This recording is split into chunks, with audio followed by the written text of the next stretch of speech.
competitor natin na nakasama sa finals sa Grooms Division. So Andy, anong masasabi mo sa laro mo from day 1 to day 3? Okay lang po yung laro kaso sa ngayon po, medyo na-pressure po ako. Bakit? Kumusta yung alon ngayon? Medyo maliit po, kumpara kahapon. Okay. Hope you enjoy the waves, Jack.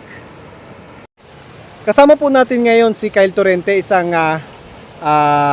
sa mga nakapasok sa finals ng Grooms Division. Kyle, kumusta yung laro at kumusta at isa ka sa mga nakasama sa finals? Masaya po. Kumusta yung laro, Kyle? Yung laro mo from day 1 to day 3? Maganda naman po, medyo nagbago nung nag-final. Isa po siya sa mga nakapasok sa finals ng Grooms. Ricky, kumusta yung laro at at nakapasok ka sa finals ng Grooms Division? Ayos naman sir. Yung alon, parang, yung maliit, pero maganda siya. Po kasama natin si John Lester Ribaño. Si John Lester, isa to sa mga baguhan na surfers na nakapasok dito sa Grooms Division Championship. John Lester, anong masasabi mo na nakapasok ka sa championship? Masaya po. Kasi nakaswerte ako kapasok sa championship. Okay, salamat.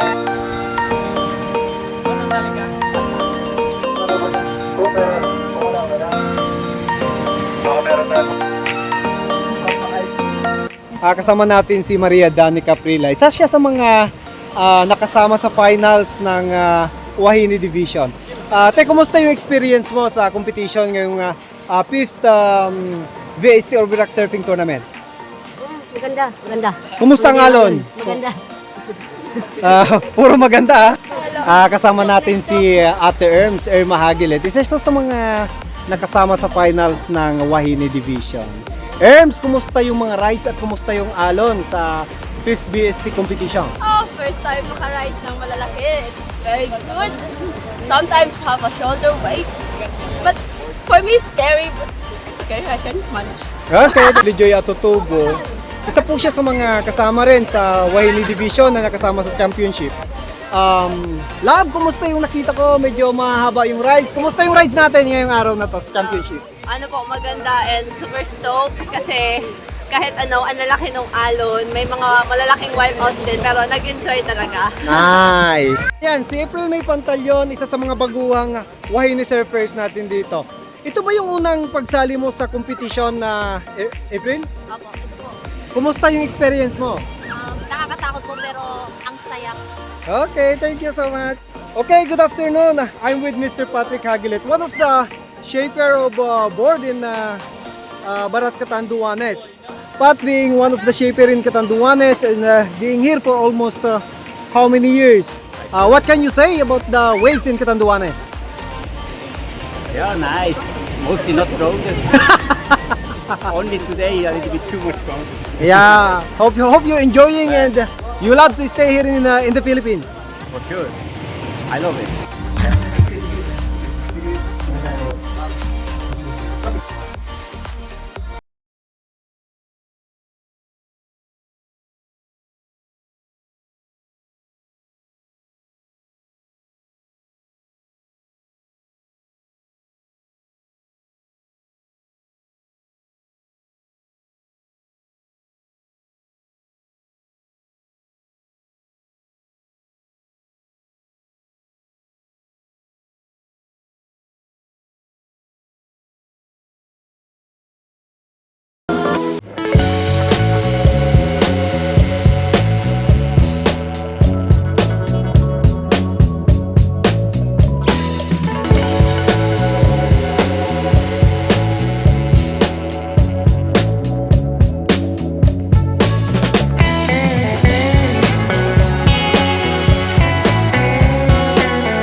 So lahat po ng Lahat po na nandito sa ngayon at so mga gusto po na maki-join, makidalo sa ating awarding ceremony ngayong hapon, pwede po tayong maki-join.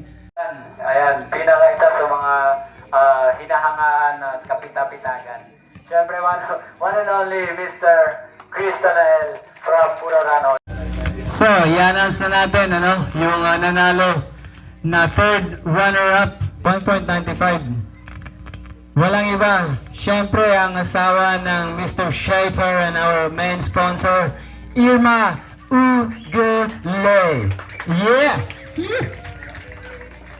Huwag po munang uuwi kasi lahat po ay lilinya-linya tayo dyan para lahat po ay makuhanan yung lahat ng nanalo. Ayan.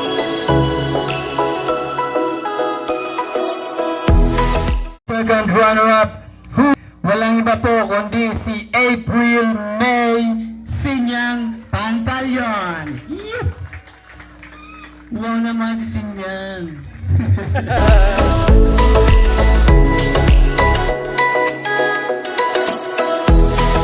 Ng first runner-up, walang iba. Siyempre si Ben Jennifer Prila. Here we go. Ayan ang blooming naman ni Den. Bado yan makalo sa magdi siya si Den. She will receive goodies and certificate and syempre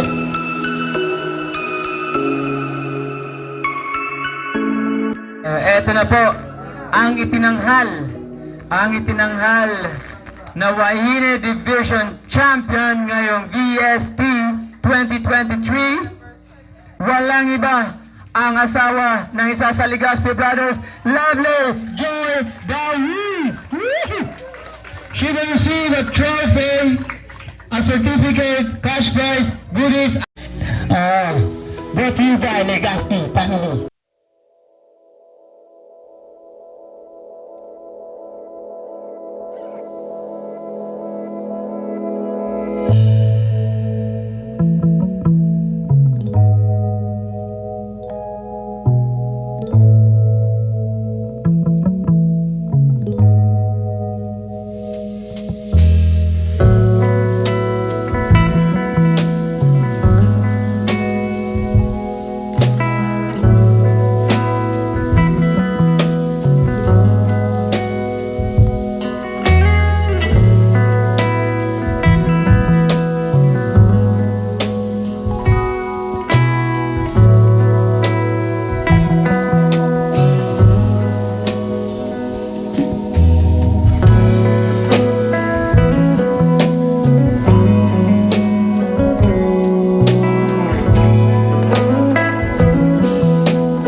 runner-up men's open, men's junior division is none other than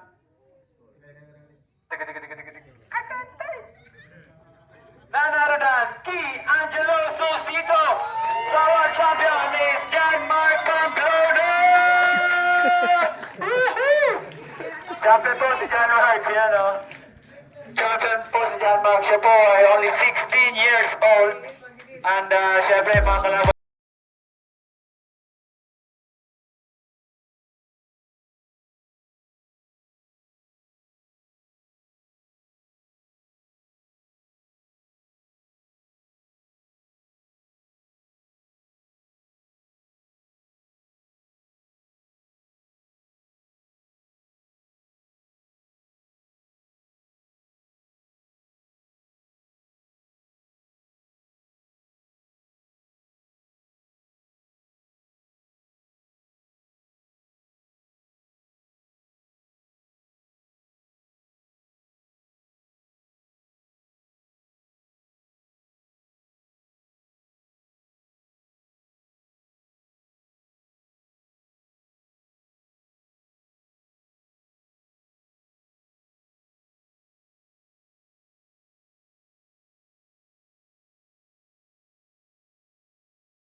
So Victor 2023 is none other than Merton Legazpi!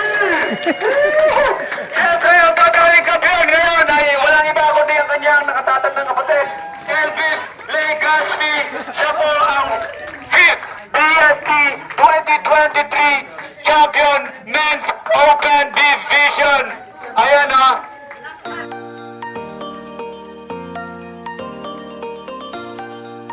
Grabe sila. Binaba. Grabe sila, grabe. Champion men. Call the name. Ayan. Alright. We are the champion. Men's Open Grand Champion, our one and only Elvis Legazpi.